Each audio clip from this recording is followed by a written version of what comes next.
Everybody, and welcome to the Electronic Harassment Parent Coalition of Palm Springs, California. I'm your host for the show and the owner of the site, Kevin Bond, and if I look tired, it's because I am. Most people don't know, but some people do, is I spend 3 nights of the week working overnights. And of course, Lisa knows where I work because she, tells everybody, but I don't think she's supposed to. Anyways, so if I look tired, you see this eye right here, super lazy.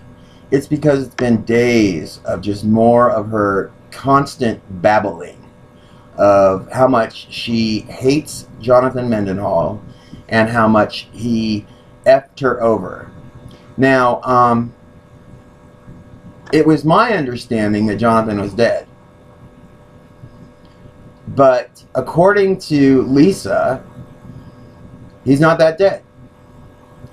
Because today, before I came into work, I was sitting there and she was talking about how she was going to have her friend, Ray Fernandez, Officer Ray Fernandez, used to be Officer Dallas for those of you that might have been arrested before, sit outside of a home where she thinks he is. Because apparently Jonathan is good at hiding from her, and if he doesn't know where he is, how can she know where he is?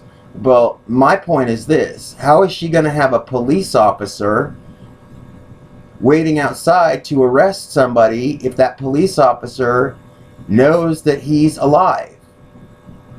It gives a whole new meaning to the words lying in wait.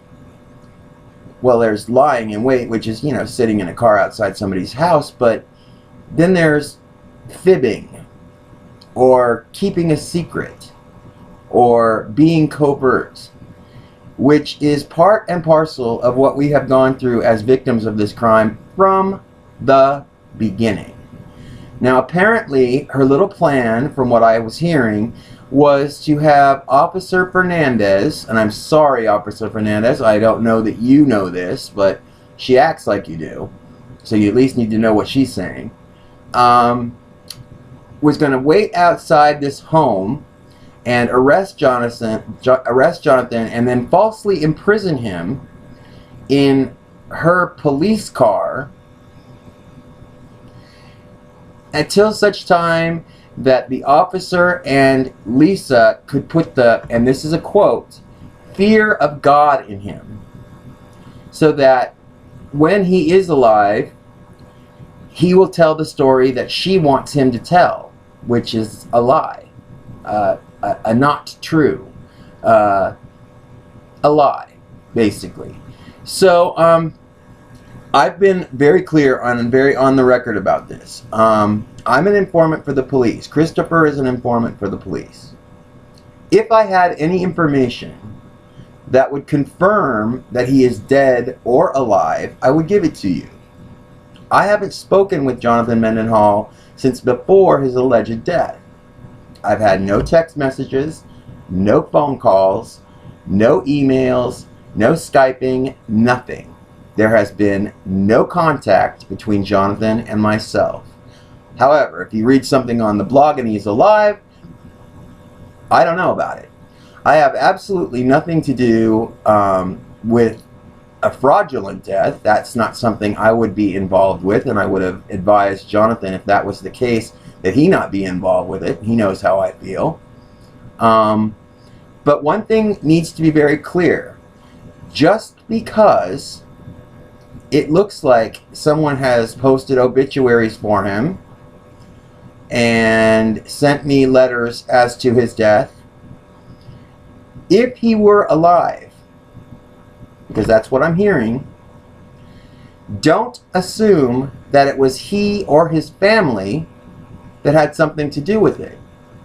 I know for a fact that Jonathan was afraid for his life from Lisa and her brother because of what he knew they had done to me in the past and others, which would make him a very valuable witness in a federal case against her. So if Jonathan is alive, and I apologize to his parents if he's, passed on, but if he is alive, Somebody needs to understand at that police department that you can't sit outside of a house and have information that he's alive and not give it to your crimes against person Sergeant Anderson. Because he needs to know what you've heard. And if you're keeping a secret so you can ambush him, you're committing a crime.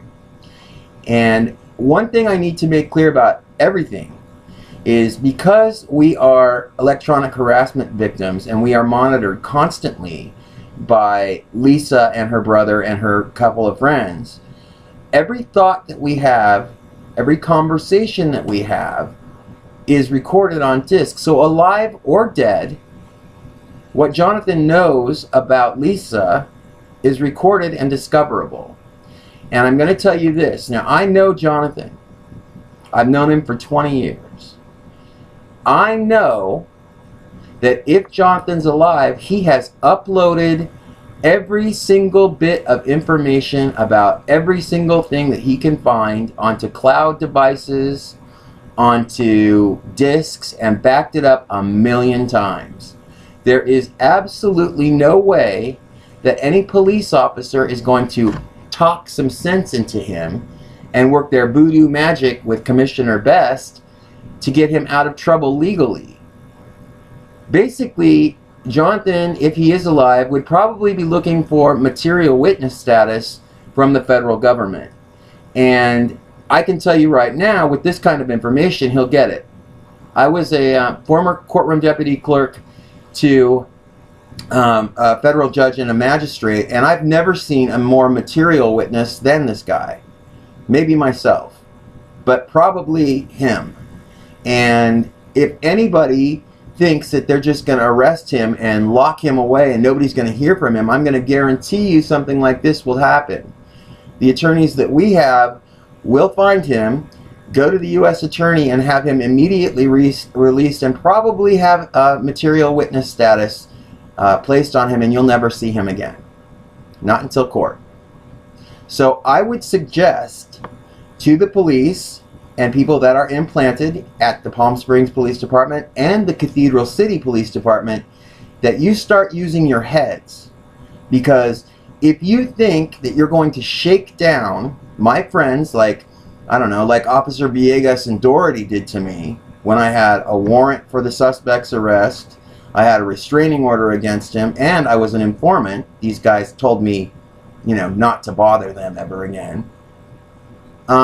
If you think you're going to shake one of us down, not only are we going to have it recorded on disc, we're going to use it against you to prosecute you when we can, because all of this is stolen information and used on stolen computers through stolen cell phone lines mostly, and you're going to go to jail. So don't, at any point, think that it's a good idea to go after my friends that are working on this case for this police department: Anthony Davieri, Jonathan Mendenhall, Christopher Monty, Mark Finley, myself, and the friends that I've listed on my team, because we're wearing wires. Something bad happens to us because a police officer didn't take care, it's going to be bad. But Lisa thinks she's got a plan. And now I've told you what it is, Officer Fernandez and Officer Andre. I just wanted to let you know, be above board like I always am. This is the kind of person that you trusted.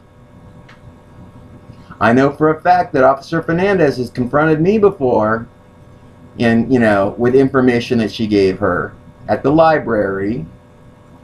So we know, and at the Motel 6, Officer Andre and Fernandez, I know she talks to you, okay? And I know that we've done this lying in wait thing too many times. She's a criminal.